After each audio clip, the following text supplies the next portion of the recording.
রাষ্ট্রপতি মোহাম্মদ শাহাবুদ্দিনকে কি অপসারণের জন্য খুব তড়িঘড়ি আয়োজন চলছে? যে কোনো মুহূর্তে তাকে অপসারণ করা হতে পারে, এমন একটি গুঞ্জন ছড়িয়ে পড়েছে। এ কারণেই প্রশ্নগুলো তুললাম। এবং তার কি কোনো লক্ষণ আছে? মানুষের মধ্যে এই গুঞ্জনগুলো ছড়িয়ে পড়তে শুরু করে, সামাজিক যোগাযোগ মাধ্যমে ছড়িয়ে পড়তে শুরু করে 15ই আগস্ট মধ্যরাত থেকে। 16ই আগস্ট সেগুলোর ডালপালা আরও বেশি ছড়ায়। একটু সময় নিচ্ছিলাম বিষয়টি নিয়ে কনফার্ম হওয়ার জন্য। বাস্তবতা হচ্ছে এসব বিষয়ে বা কোনো বিষয়েই নিশ্চিত না হয়ে তো কিছু বলা যায় না। এবং সেই জায়গা থেকে মোটামুটি নিশ্চিত হওয়া গেছে যে সরকারের পক্ষ থেকে মৌখিক নির্দেশনা দেওয়া হয়েছে বিদেশি মিশনগুলো থেকে রাষ্ট্রপতি মোহাম্মদ শাহাবুদ্দিনের ছবি নামিয়ে ফেলার জন্য। কিন্তু কেন, কী কারণে? এরই মধ্যে কোনো কোনো গণমাধ্যমের খবর এসেছে, একেবারে নিশ্চয়তার সঙ্গে খবর এসেছে যে পররাষ্ট্র মন্ত্রণালয় থেকে মৌখিক নির্দেশনা গেছে ওয়াশিংটন, দিল্লি, বেইজিং, রিয়াদ সহ বিশ্বের বিভিন্ন দেশে অবস্থিত বাংলাদেশের মিশনগুলোতে, হাই কমিশন বা অ্যাম্বাসিগুলোতে রাষ্ট্রপতি মোহাম্মদ শাহাবুদ্দিনের ছবি নামিয়ে ফেলার জন্য। এবং সেই সঙ্গে সঙ্গে স্ট্যান্ডিং অর্ডারটি বাস্তবায়নে অঞ্চল ভিত্তিক তদারক কর্মকর্তাও নিয়োগ দেওয়া হয়েছে। বোঝা যাচ্ছে যে বিষয়টি কত সিরিয়াসলি নেওয়া হয়েছে সরকারের পক্ষ থেকে। রাষ্ট্রপতি শাহাবুদ্দিনের কোনো ধরনের ছবি বিদেশি মিশনে থাকতে পারবে না, মানে নামানো হচ্ছে কি না সেটি নিশ্চিত করার জন্য আলাদা কর্মকর্তা নিয়োগ দেওয়া হয়েছে। এবং 17 তারিখ অর্থাৎ আজ মধ্যরাতে প্রতিবেশী একটি দেশের মিশন এবং তার আগে পররাষ্ট্র মন্ত্রণালয় থেকেও নাকি রাষ্ট্রপতি মোহাম্মদ শাহাবুদ্দিনের ছবি নামানো হয়েছে। এখন এই যে চট জলদি তড়িঘড়ি করে প্রেসিডেন্টের ছবি নামানো হয়েছে কোনো কোনো জায়গা থেকে, আবার যে নির্দেশনাটি দেওয়া হলো এটির উৎপত্তি কোথায়? যেটি জানা গেছে, প্রধান উপদেষ্টা ডক্টর মোহাম্মদ ইউনূস তিনি মালয়েশিয়া সফরে গেলেন দুদিন আগে। সেখানে গিয়ে সেখানে অবস্থিত বাংলাদেশের হাই কমিশনে তিনি যান। গিয়ে যখন দেখেন যে রাষ্ট্রপতির ছবি ঝুলছে দেয়ালে, তিনি ভয়ঙ্করভাবে রেগে গেলেন এবং সাথে সাথে ক্ষোভের সঙ্গে তিনি বললেন যে এখনই অ্যাট ওয়ান্স এই ছবি নামিয়ে ফেলতে হবে। তো সঙ্গে সঙ্গে এই নির্দেশনা আবার আশপাশের বিভিন্ন রাষ্ট্রের হাই কমিশন এবং অ্যাম্বাসিগুলোতে গেল। হাই কমিশনার বা রাষ্ট্রদূত কিংবা মিশন প্রধান যাই বলি না কেন, তারা প্রচণ্ড একটা দ্বিধাদ্বন্দ্বের মধ্যে পড়ে গেল। যেহেতু মৌখিক নির্দেশ, এটি তারা পারে না। এই মৌখিক নির্দেশের মাধ্যমে তারা এ ধরনের কাজ করতে পারে না যে বাংলাদেশের রাষ্ট্রপ্রধানের ছবি নামিয়ে ফেলার জন্য। আমরা যেহেতু জানি যে মিশনগুলোতে যেমন দেশের সরকারি বিভিন্ন স্থাপনার মধ্যে অথবা অফিসে প্রধানমন্ত্রীর সঙ্গে সঙ্গে রাষ্ট্রপতির ছবিও থাকে, রাষ্ট্রপ্রধান এবং সরকার প্রধান। কিন্তু বিদেশি মিশনগুলোতে এই দুজনেরও ছবি থাকতে পারে। বাংলাদেশের সরকারি অফিসগুলোতে যেমন তত্ত্বাবধায়ক সরকারের প্রধানেরও ছবি থাকবে, কিন্তু বিদেশি মিশনগুলোতে তত্ত্বাবধায়ক সরকার, অস্থায়ী সরকার কিংবা অন্তর্বর্তী সরকারের প্রধানের ছবি থাকে না। সেইগুলোতে সাধারণত হেড অফ দ্য স্টেট বা রাষ্ট্রপ্রধানের ছবি থাকে। মালয়েশিয়া হাই কমিশনে যখন গেলেন ডক্টর মোহাম্মদ ইউনূস, তিনি দেখলেন যে তার ছবি নেই, শুধুমাত্র রাষ্ট্রপতির ছবি টাঙানো রয়েছে।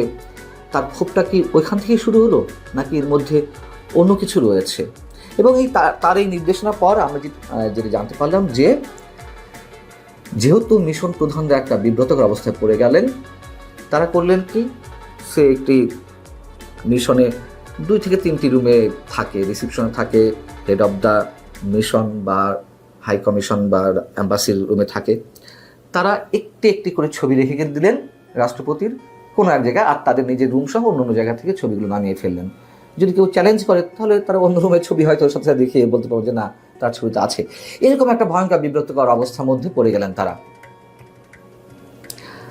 রবিবার যেই নির্দেশনাটি গিয়েছে, এই নির্দেশনার মাধ্যমে বলা হচ্ছে যে চ্যান্সারি কমপ্লেক্স অর্থাৎ মিশন ভবন, মিশন প্রধানের বাড়ি এবং মিটিং রুমে বা তার যেই অফিস কক্ষ, যেটি ফর্মাল অফিস, সেখানে আর কোনো রাষ্ট্র বা সরকার প্রধানের ছবি থাকবে না। তো এর মধ্যে আমি বলেছি যে সরকার প্রধানের ছবি, অন্তর্বর্তী সরকার প্রধানের ছবি থাকবে না বা থাকেও না, রাষ্ট্রপতির ছবিও থাকবে না। প্রশ্ন হচ্ছে যে এই ধরনের কোনো নির্দেশনা এই সরকার দিতে পারে কিনা, এবং দিলেও কোন আইনের ভিত্তিতে তিনি এই নির্দেশনা দিচ্ছেন। পররাষ্ট্র মন্ত্রণালয় থেকেও ছবি নামিয়ে ফেলা হয়েছে। আসলে কি ঘটতে যাচ্ছে এখন হচ্ছে মূল প্রশ্ন। কি ঘটতে যাচ্ছে? ছবি নামিয়ে ফেলাটা, রাষ্ট্রপতির ছবি নামিয়ে ফেলাটা আসলে কিসের লক্ষণ? রাষ্ট্রপতিকে অপসারণ করা হতে যাচ্ছে এই নির্দেশনার মাধ্যমে কি এটি প্রমাণ করে? আচ্ছা, অপসারণ যদি করার কোনো ধরনের চিন্তাভাবনা বা সেই ধরনের কাজ এগিয়ে থাকে, সেই ধরনের সব ধরনের প্রস্তুতি তারা নিয়েই থাকে সরকার, তো অপসারণ করেই তো ছবিগুলো নামানো যেতে পারে। আগে থেকে কেন এটি করতে হবে? নাকি শুধুমাত্র ডক্টর মোহাম্মদ ইউনূসের যে চারিত্রিক বৈশিষ্ট্য সম্পর্কে আমরা ইদানিং জানতে পারছি, মানুষের সামনে খোলাসা হচ্ছে, শুধুমাত্র তার জেলাসি ফিলিং থেকে মানে এইগুলো করা হচ্ছে? তবে রাষ্ট্রপতি নিশ্চয়ই খুবই ভালনারেবল অবস্থা রয়েছেন। আমরা জানি শুধুমাত্র সেনাপ্রধান এবং বিএনপির হাই কমান্ডের আপত্তির কারণে তাকে রেখে দেওয়া হয়েছে বা রেখে দিতে বাধ্য হয়েছে। তারা যেহেতু রাজি নন এই মুহূর্তে রাষ্ট্রপতিকে অপসারণের মাধ্যমে নতুন কোনো সাংবিধানিক সংকট তৈরি হোক, এই কারণেই তাকে এতদিন পর্যন্ত রাখা হয়েছে। কিন্তু শেষ বলে তো কিছু নেই, এবং এই সরকার যা যা করছে, প্রথম দিকে একটু একটা বিতর্ক উঠছে, তারপরে তাদের সিদ্ধান্তগুলোই অটল থাকছে। সেই জায়গা থেকে এখন প্রশ্ন যে আসলেই রাষ্ট্রপতিকে সরানোর সব ধরনের আয়োজন সরকার করে ফেলেছে কিনা। যেহেতু আওয়ামী লীগের ক্ষেত্রেও বিএনপির আপত্তি ছিল প্রথম দিকে যে না, এইভাবে কোনো রাজনৈতিক দলকে নিষিদ্ধ করা যায় না, তো বিএনপিকে বুড়ো আঙুল দেখিয়ে ডক্টর ইউনূস সরকার সেই কাজটি করে ফেললো, একটু ঘুরিয়ে করলো তাদের রাজনীতিটা নিষিদ্ধ করার মাধ্যমে। এখন রাষ্ট্রপতিকে সত্যি সত্যি অপসারণ যদি করা হয়ে থাকে, তার পরের বাংলাদেশের চিত্রটা কি আমরা ভাবতে পারছি? এটি নিয়ে কতদূর যাবে, নাকি বিএনপির মতন বৃহৎ রাজনৈতিক দল তারা এটিও মেনে নেবে?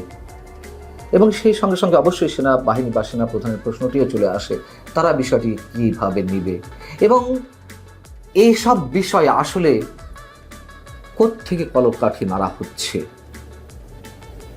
হয়তো খুব বেশি সময় আমাদের নেয়ার প্রয়োজন নেই, অনেক কিছুই খুব দ্রুত পরিষ্কার হয়ে যাবে। সবশেষে শুধু এটুকু একটু ইঙ্গিত দিয়ে রাখি, যা কিছু হচ্ছে, যা কিছু আমরা মনে করছি, তার উল্টোটা ঘটারও কিন্তু প্রবল সম্ভাবনা রয়েছে। বাদবাকি আপনারা বুঝে নিন। প্রয়োজনে এই বিষয়ে আমি পরে অন্য কোনো সময়ে বিস্তারিত জানাবো আপনাদের।